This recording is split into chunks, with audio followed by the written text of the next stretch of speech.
Aleluia. Aleluia. Louvado, glorificado seja o nome do Senhor. Amém, amados? Aleluia, graças a Deus. Que maravilha, finalmente iniciamos o ano. Aleluia. Agora é para valer. Amém? Isso aí, gostei. Eu desci não, ouvi um aqui. Um brado de alegria na presença do Senhor. Você pode dizer: obrigado, Senhor, porque até aqui a tua boa mão tem nos abençoado, e confiamos que certamente essa boa mão nos conduzirá para essa nova estação, debaixo da bênção, em nome de Jesus. Aleluia, graças a Deus. Vamos nos sentar, queridos, por favor. Aleluia.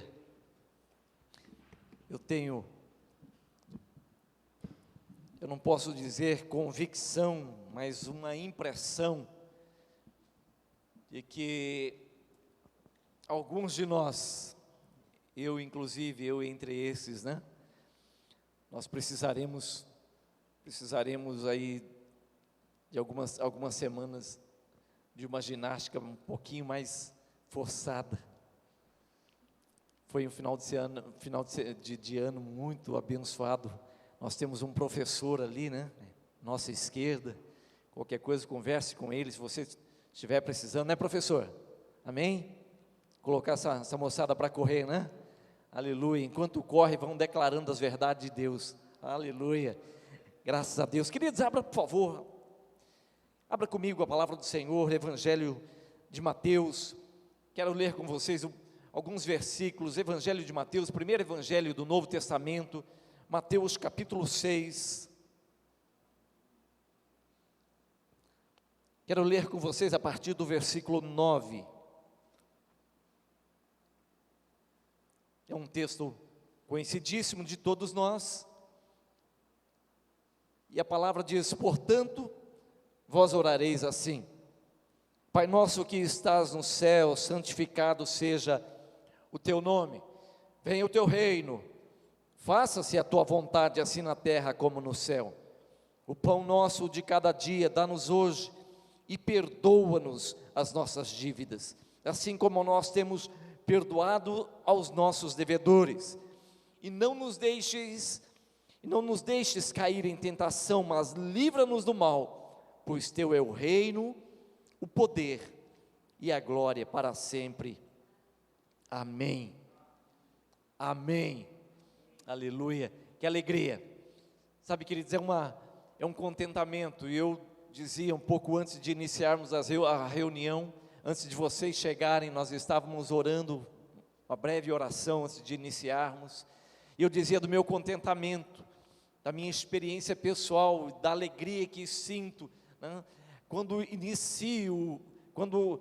começa um novo ano e eu venho para um lugar como esse, de adoração, de celebração, um lugar onde eu consigo levantar as minhas mãos, um lugar onde eu posso me debruçar diante da palavra do Senhor, e olho para um histórico, para um passado, não muito distante, e recordo de quantas e quantas viradas de ano, de passagem de ano, de início de ano, eu passei de uma forma confusa, longe da presença, do conhecimento da vontade do Senhor, né? E até que um dia o Senhor me encontrou, até que um dia o Senhor nos encontrou, creio que é uma experiência sua também, e agora nós temos a alegria de adorarmos, de buscarmos o Senhor, primeiro domingo do ano, buscando a presença do Senhor, a vontade do Senhor, uma direção na palavra do Senhor. É tremendo ou não? Glória a Deus, né, amados? Glória a Deus. Eu vejo que não tem uma oportunidade melhor para iniciarmos o ano, senão quietos, aquietando-nos diante da presença do Senhor, buscando a palavra do Senhor. Esse texto que lemos é um daqueles textos, um daqueles ensinos que Jesus ministrou ou liberou à multidão e aos seus discípulos, dentre tantos ensinos e ministrações que ele liberou aos pés de uma montanha, de um monte. Por isso foi chamado de o Sermão do Monte. Foi um grande sermão de Jesus. Creio que um maior sermão que Jesus liberou, proferiu até hoje. Quando você olha para a estrutura do ensino e das ministrações de Jesus, você é convencido disso. Não teve um outro momento semelhante a esse momento aos pés do monte, com aquela multidão e com seus discípulos, senão este, onde o Senhor, não de forma contida, condensada, né, mas de uma forma extravagante, Ele liberou graça, ensino e conselho àquela multidão que o buscava. Tantos motivos, lógico, muitos buscavam Jesus por tantas coisas, era novidade, né? Usando um palavreado que usamos nos dias atuais, ele estava bombando, né? Ele estava bombando, então não se falava um outro assunto em Jerusalém, já em Israel, a não ser no mestre, que havia surgido o mestre Jesus, e todos queriam ouvi-lo. Vocês já viram essa tendência? Quando alguma coisa está bombando, pode ser o que for, né? Pode ser aí, abrir uma porta, alguém está vendendo um salgadinho diferente, um pão diferente, mas está bombando, você nem come pão, mas você vai para a fila do pão, porque você quer estar ali, né, vou experimentar esse negócio. E ali no meio da multidão tinha uma galera muito grande, querendo ouvir do ensinamento e do conselho de Jesus. E eu creio que nessa primeira reunião do ano, não há um outro momento, uma outra oportunidade tão boa para nos aquietarmos e ouvirmos aos pés do Senhor, em quietude, com devoção, porém com o coração aberto, o que o Senhor tem a falar conosco. Amém, amados? Quando eu olho para a estrutura desse grande sermão chamado o Sermão do Monte, eu percebo que o homem havia se desviado, se afastado muito do Senhor.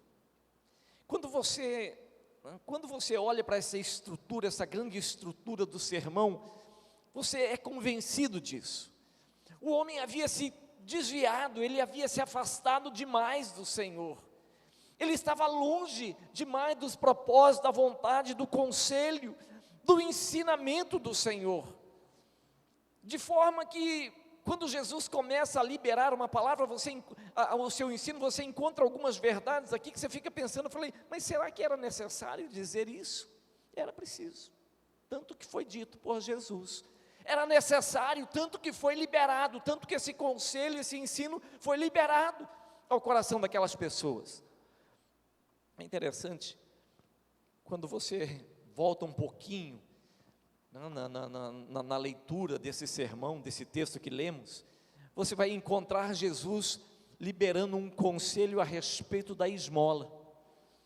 Jesus está ensinando os discípulos e aquela grande multidão a respeito de como esmolar, ou seja, como fazer o bem às pessoas.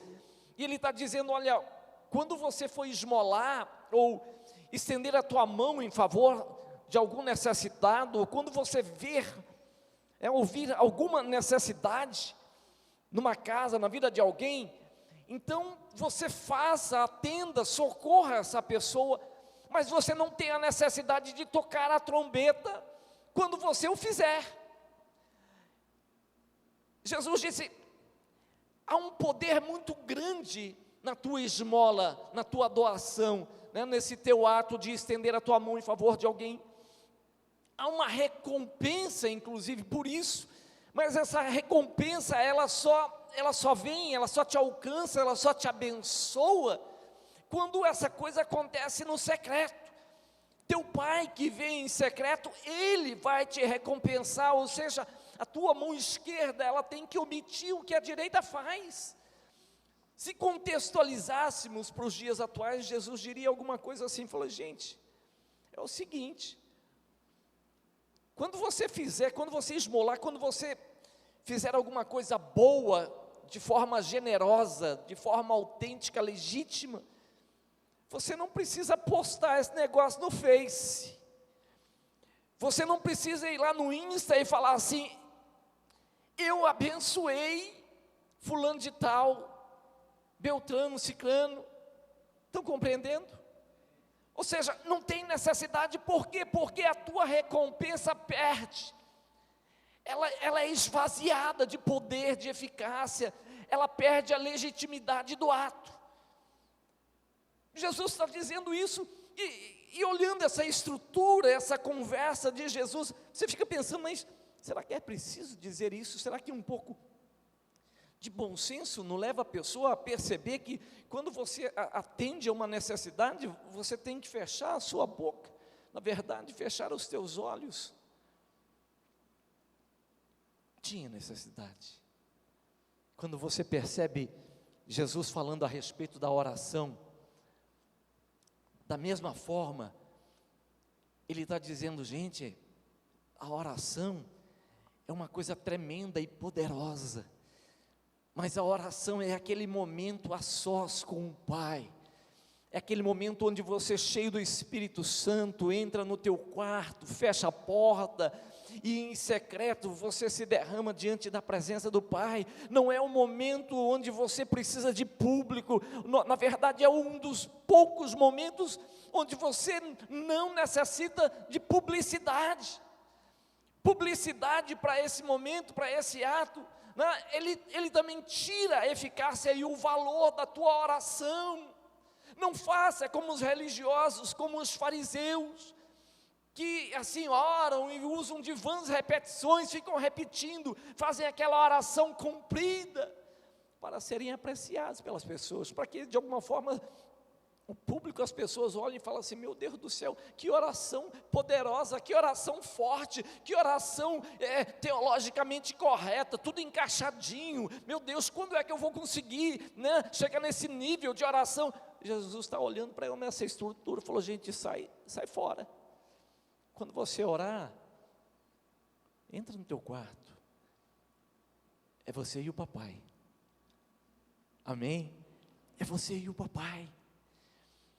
Quando você olha, quando nós olhamos para essa estrutura do sermão do monte, e você vê Jesus trazendo o coração desse homem, dessa mulher, né, desses jovens, desse povo que está sentado à beira daquela montanha, à beira do monte, né, assim no início do monte, na encosta da montanha, você percebe que o que Jesus está fazendo é trazendo o coração de volta dessa multidão.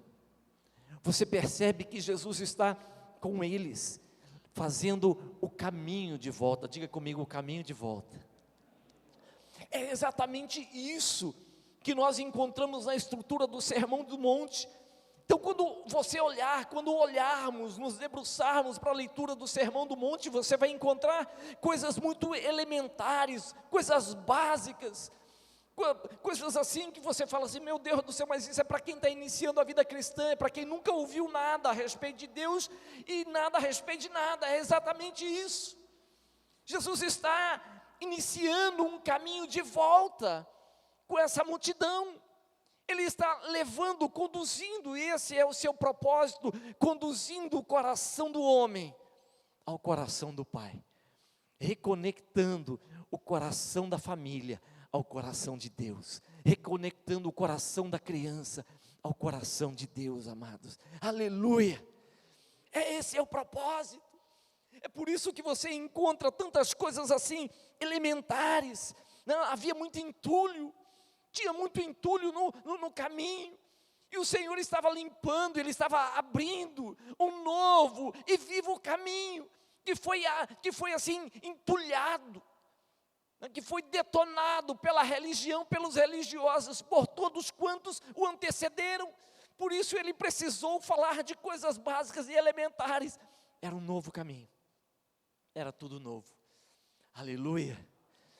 Queridos, se há uma palavra que eu quero deixar para você nesse início de 2021, primeira reunião, primeiro domingo, tenha coragem de fazer o caminho de volta, de se reconectar ao coração do Pai.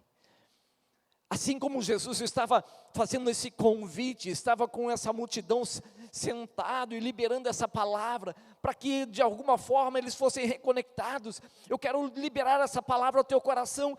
Não, o propósito, o projeto de Deus sempre foi esse, reconectar a multidão, famílias, crianças, jovens, propósitos, ao propósito maior.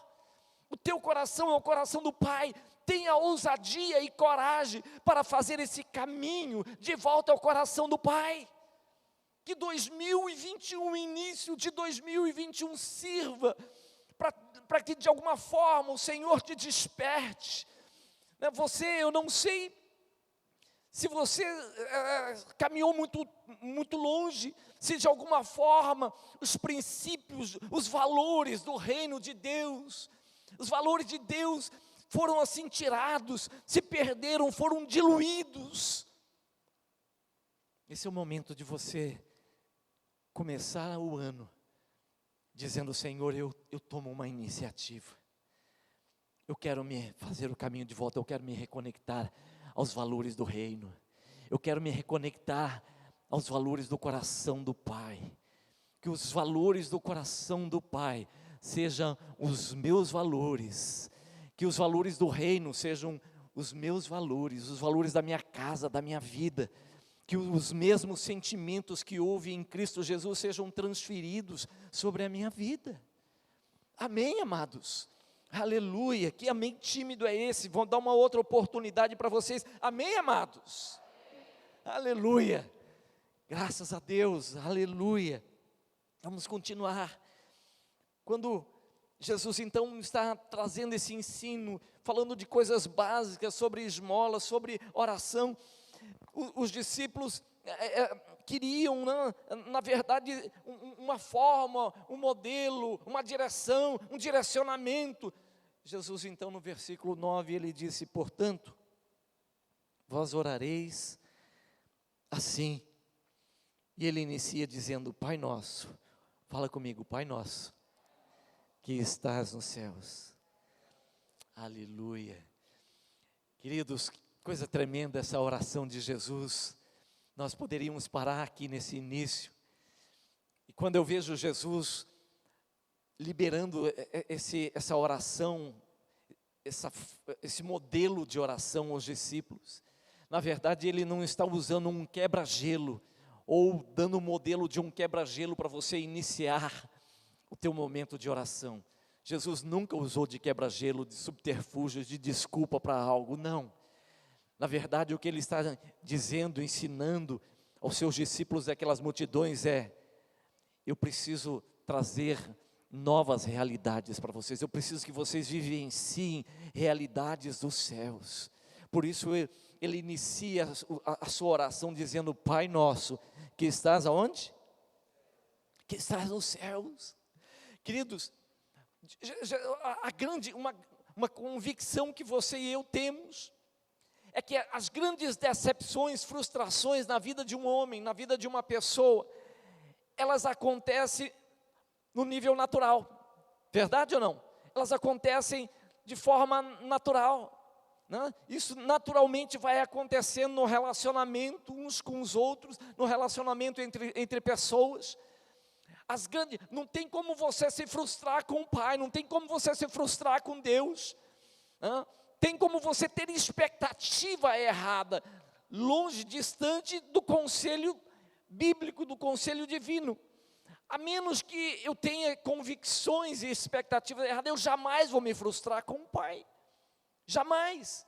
As frustrações acontecem numa outra escala, numa outra esfera, numa outra plataforma.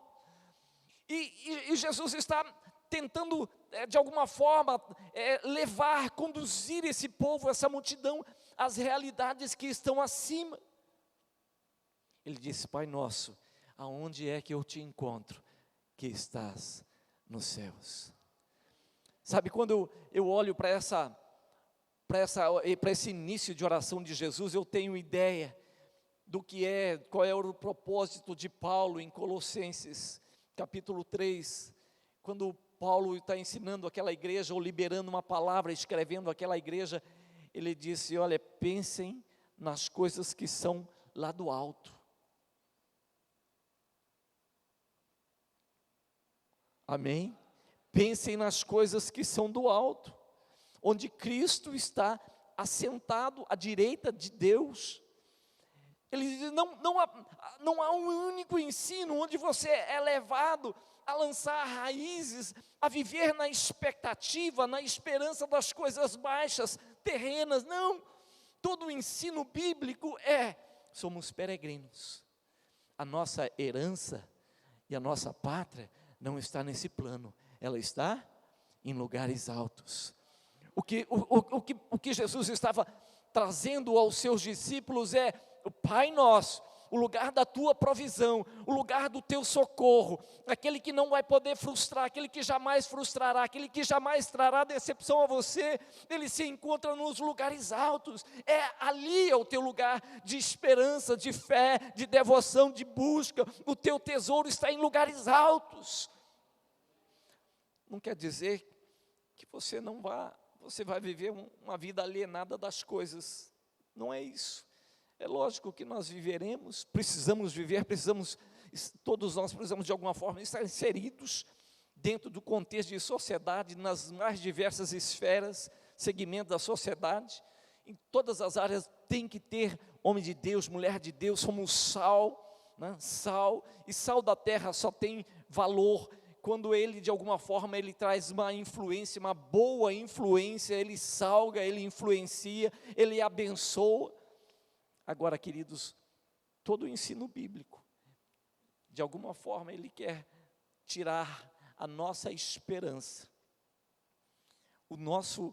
as nossas raízes dessa estrutura que vai ficar. Você compreende isso? Quando nós temos uma esperança exacerbada em algo, em pessoas, né? De alguma forma nós estamos assim capitalizando ou investindo numa futura decepção e frustração. Por isso, nós não podemos, você e eu, nós não podemos transferir culpa para a vida de ninguém, quando alguém nos frustra, quando somos frustrados, decepcionados com alguma coisa, né? Essa história de que eu faço isso porque alguém me frustrou, eu faço aquilo porque fui frustrado de alguma forma, eu sou assim porque fui ferido no caminho. Isso é conversa. Na verdade, ao invés de transferirmos culpa, nós deveríamos parar e analisar se de fato nós não transferimos para as pessoas aquilo que só o Pai de todos consegue liberar. Jesus está dizendo: Pai nosso, Ele está nos céus. Ou seja, se é um lugar de socorro, não transfira para as pessoas. Se há alguma coisa que você está esperando, aguardando, algum movimento, se há alguma coisa que você quer, está aguardando um refrigério, uma resposta, entenda, não é o teu irmão, não é a tua irmã, né? Não é essa pessoa, não é esse casal, não é essa família, não são bens, não são as riquezas, não são os prazeres desse mundo. Você não vai conseguir, esse negócio frustra, isso é temporário. Você caminha, você tem um certo refrigério, é aquele copo de água que você toma, você corre, dali a pouco você fala: meu Deus do céu, estou morrendo, fatigado, não aguento mais de cansaço, né? O suor está me consumindo, preciso de um copo de água. É essa coisa passageira. O que o Senhor está dizendo vá para a fonte. Pai nosso que estás nos céus. Amém, queridos? Aleluia, 2021. O Senhor quer reconectar-nos ao projeto principal, ao propósito principal com o Pai. Quer conduzir-nos a viver realidades maiores. Em nome de Jesus, diga comigo assim: eu fui chamado para viver as realidades maiores. E eu viverei níveis maiores em Deus. Em nome de Jesus. Aleluia. Eu quero terminar essa palavra, olhando finalmente, por último mesmo, dizendo que Jesus ensinou à multidão o caminho de volta. E esse caminho de volta é possível, ou só é possível, quando a vontade do Pai é estabelecida em nossas vidas. Enquanto a vontade do Pai não é estabelecida na vida de um homem, na vida de uma mulher, quer dizer, esse caminho de volta não é acessível, ele não é nivelado, ele de alguma forma, se torna um caminho fictício, utópico. intransponível, turbulento por vezes, porque esse caminho que o Senhor estabeleceu, e esse caminho para onde o Senhor quer conduzir-nos, queridos, é um caminho, é um só caminho, não é um caminho de mão dupla, é um caminho reto, mas é um único caminho, numa única direção. Às vezes, nós queremos trilhar esse caminho, mas nós queremos trilhar com a nossa vontade, fazendo a vontade do Pai, muitas vezes, de acordo com a nossa conveniência, quando dá certo, em alguns momentos. Às vezes, como temos aquele momento, ficamos mais sensibilizados ou mais sensíveis à voz de Deus, então nós agimos, nós damos alguns passos, mas a nossa vontade continua caminhando conosco, continua trilhando conosco, continua insistindo em trilhar o caminho da vontade do Senhor, sem se sujeitar à soberana vocação e vontade do eterno Deus. Quando Jesus ensina os seus discípulos, ele diz: Pai nosso que estás nos céus, santificado seja o teu nome. Versículo 10, Jesus diz: venha teu reino, faça-se a tua vontade, na terra, como ela é feita nos céus.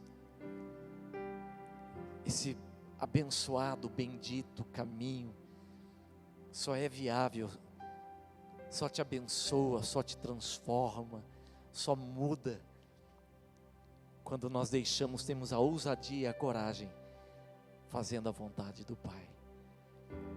Enquanto isso não acontece, nós caminhamos de forma pesada, com angústia, com culpa. Sabe, queridos, quando olhamos para Romanos, nós entendemos que toda a vontade do Senhor, ela é boa, ela é agradável e ela é perfeita. Não há uma única vontade do Senhor assim, mais ou menos. Não há uma única vontade do Senhor tipo meia boca. Não há uma única má vontade da parte do Senhor para a sua vida. Na verdade, não. Sempre que um homem de Deus, uma mulher se põe a trilhar, a fazer esse caminho de volta, ele vai experimentar as medidas diferentes da vontade do Senhor. E as medidas, elas têm escalas e elas começam a partir da boa. Você experimenta a boa vontade, você põe os teus pés no caminho de volta e você já começa a experimentar a boa vontade do Senhor, e você é atraído, você é conquistado pela boa vontade, pelo amor. A graça do Senhor vem sobre a sua vida, aquilo desperta o teu coração, você fica assim, capturado e enamorado pela boa vontade do Senhor, e você diz: eu quero mais de Deus, eu tenho fome de Deus, eu tenho sede de Deus, eu quero ir mais fundo. Você começa a dar novos passos, você entra na vontade agradável do Senhor, e nada consegue te segurar. Você é capturado, e uma vez capturado por Ele, queridos, nada consegue, nenhum outro atalho. Os atalhos vão surgir, logicamente eles vão surgir no caminho, enquanto você está fazendo o caminho de volta, os atalhos vão começar a surgir. Propostas, seduções, valores, não sei. O mundo sabe aonde é que está o centro da cobiça da carne, dos desejos do homem, e esses atalhos começam a surgir. Jesus, depois do batismo, foi tentado. Se ele foi tentado, imagina você e eu. O que sobra para a gente, né, queridos? Se não for a graça do Senhor, meu Deus do céu. O que sobra para a gente? Aleluia. Não atrase o propósito do Senhor em sua vida resistindo a esse convite. Não atrase, não tenha receio em fazer o caminho de volta. 2021, primeira reunião de 2021, a palavra do Senhor para a sua vida é: Faça com ousadia, com coragem. Faça esse caminho de volta, ainda que você tenha se distanciado tanto a ponto de Jesus ter que retornar, sentar contigo, né, ter aquele momento a só de intimidade, com a porta fechada, onde o Espírito do Senhor vai acessar verdades do teu coração, coisas profundas que só você sabe. Ainda que Ele tenha que sentar contigo e falar: ei, nós vamos ter que voltar lá atrás, onde estávamos. Vamos ter que rever algumas lições, alguns valores ficaram perdidos. Você estava indo tão bem, você estava agindo tão bem, havia tantas coisas boas na tua vida, os músculos espirituais estavam crescendo, havia uma entrega tão legítima, tão boa, tão bonita. Ei, o que te afastou disso? Ei, o que te desviou desse projeto, desse propósito? Não fui eu, certamente não. Mas eu estou pronto a recomeçar com você, desde o início, se for preciso, porque eu nunca te desampararei, jamais te deixarei. Certa vez, Jesus encontrou-se com 2 discípulos, homens que estiveram em Jerusalém, que acompanharam toda a trajetória de Jesus, amavam Jesus, tinham o conselho de Jesus, eles tinham as novidades do Senhor no coração, mas de alguma forma eles foram frustrados, porque eles tinham uma expectativa, né, em Jesus, em torno de Jesus, uma expectativa desencontrada fora do projeto, do propósito principal, da vontade do Senhor, da revelação do Senhor. A expectativa deles era uma expectativa além daquilo que Deus queria fazer, e eles estavam voltando a uma aldeia chamada Emaús, frustrados, cansados, decepcionados, porque a esperança deles havia se esvaziado. E Jesus se aproxima deles, Ele se aproxima de todo aquele que caminha desencontrado, desorientado, mas que de alguma forma tem um valor, tem uma palavra, tem um temor. De alguma forma ele sabe que ainda que o fogo está apagado, mas tem ali uma centelha, tem ali uma possibilidade de, com um sopro, aquela coisa reacender de uma forma tremenda. E ele se aproximou daqueles 2 homens, ele falou: mas vocês estão conversando a respeito do quê? Eles estavam falando a respeito, né, do Messias, de Jesus, que foi crucificado em Jerusalém. Eles começaram a falar: mas você é o único que, estando em Jerusalém, não está sabendo o que aconteceu? E eles começaram a pregar para Jesus.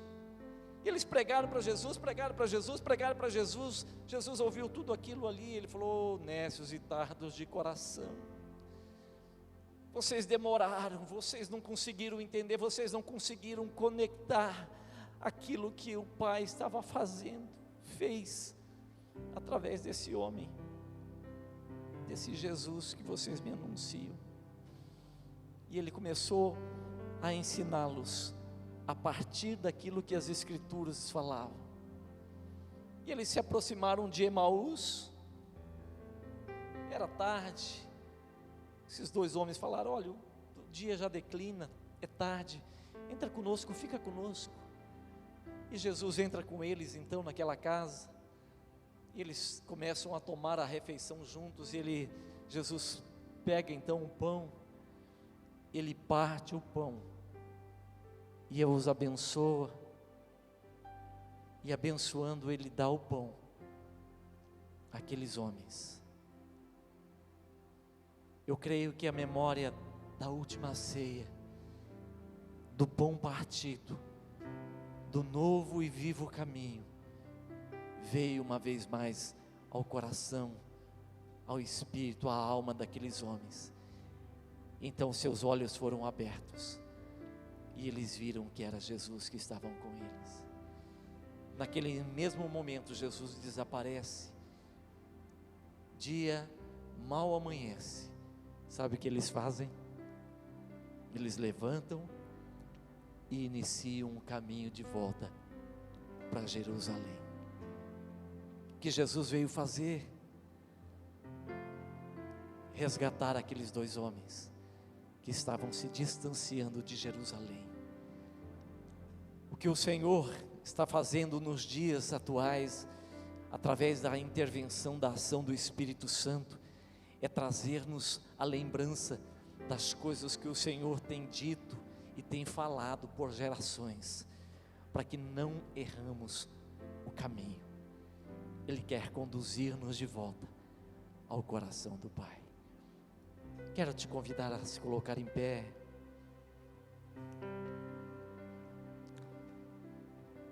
Ainda que você tenha se distanciado, queridos, ainda que os valores de Deus estejam se perdendo ou se perderam na sua vida. Pastor, como é que eu posso saber se esses valores estão se perdendo? Sabe, queridos, esses 2 discípulos a caminho de Emaús, eles disseram um para o outro, eles falavam um para o outro: porventura não nos ardia o coração quando Ele nos expunha as Escrituras?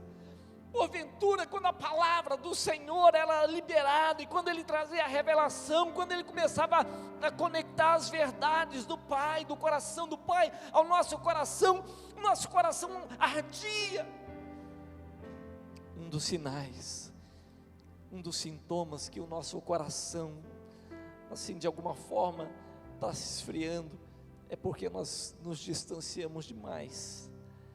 E aí, queridos, nós ouvimos a palavra do Senhor, nós lemos a palavra do Senhor, tem um momento de oração, e tudo isso aí é contextualizado, né, dentro da nossa programação, agenda e valores e prioridades. O coração não arde mais, não choramos mais, não nos alegramos mais, não corremos com ansiedade para a presença do Senhor. Os valores do reino e os valores desse mundo muitas vezes são assim, eles se confundem, nós não sabemos o que é religião e é reino de Deus, a gente mistura tudo e fazemos as coisas de forma automática. Vamos indo, esse é o momento de você se debruçar, de você ir para o teu quarto e falar: Senhor, eu preciso fazer o caminho de volta, assim como o Senhor fez com aqueles 2 discípulos de Emaús, caminhando com eles, andando com eles. Entra comigo, Senhor, entra comigo na minha fraqueza, na minha debilidade, na minha falta de percepção, de visão, de entendimento. Entra comigo, não me deixe sozinho, não me deixe confuso, não me deixe dar mais um passo longe de Jerusalém, longe do lugar onde Jesus é assunto, onde Jesus foi glorificado, onde Ele ressuscitou. Não me deixe longe desse lugar do poder da ressurreição, não me deixe longe da presença do Teu Espírito, Senhor. Não retires de mim o fogo da glória, da presença do Senhor. Não retire, Senhor, pelo contrário, permita que eu viva e experimente isso em níveis crescentes, maiores, dia após dia, de glória em glória, de glória em glória, de glória em glória, experimentando a boa, a agradável, mas principalmente que eu entre nos níveis de viver a perfeita vontade do Senhor. Amém. Esse é o convite do Senhor para a sua vida. 2021, eu creio e eu quero liberar essa palavra. O Senhor nos reuniu aqui para convidar-nos. Voltemos para o coração, os propósitos e a vontade do Pai. Portanto, vós orareis assim: Pai nosso que estás no céu, santificado seja o teu nome, venha o teu reino. Faça-se a tua vontade, assim na terra como no céu. O pão nosso de cada dia dá-nos hoje, perdoa as nossas dívidas, assim como nós temos perdoado aos nossos devedores, e não nos deixes cair em tentação, mas livra-nos do mal, pois teu é o reino, o poder e a glória para sempre. Amém. Amém. Aleluia. Que o Senhor te abençoe, que Ele te guarde, que o Senhor de alguma forma nesse início de ano, Ele possa mover sobrenaturalmente sobre a sua vida, que você tenha encontros tremendos nesse momento, nesse quarto, no secreto, na intimidade com Ele, que o Espírito Santo se revele sobre você, em você e através de você, de uma maneira como nunca antes você experimentou, nunca antes, visões novas, revelações novas, poder novo, óleo do alto, unção do Espírito caindo sobre a tua cabeça, um sacudir novo de Deus sobre a tua estrutura, tua casa, tua família, e você experimente esses níveis, a boa, agradável e a perfeita vontade de Deus. Pai, eu quero abençoá-los, quero abençoar a vida dessas famílias, desses homens, dessas mulheres, desse homem que nos assiste, dessa mulher que nos ouve, que nos ouvirá, que a bênção do Senhor venha. Deus eterno, que o Senhor possa aquecer novamente o coração desse homem, Pai. Deus eterno, que essa experiência desse primeiro domingo, Senhor, ó Deus, dessa palavra sendo liberada ao coração desse homem, possa aquecê-lo, inquietá-lo, transformá-lo, ó Deus eterno, e essa santa inquietude possa conduzi-lo, Senhor, ó Deus, a trilhar, a fazer o caminho de volta ao coração do Pai, ao propósito do Pai, à vontade maior do Pai. Ajude-os, Pai, abençoa-os, que a graça do Senhor, o amor, as ternas e eternas consolações do Teu Espírito sejam sobre eles, Senhor, para a honra, louvor, para a glória do Teu santo nome, é que eu te peço, é que eu oro em nome de Jesus, amém, aleluia. Deus te abençoe, uma semana promissora e abençoada sobre a sua vida, em nome de Jesus, aleluia, glória a Deus.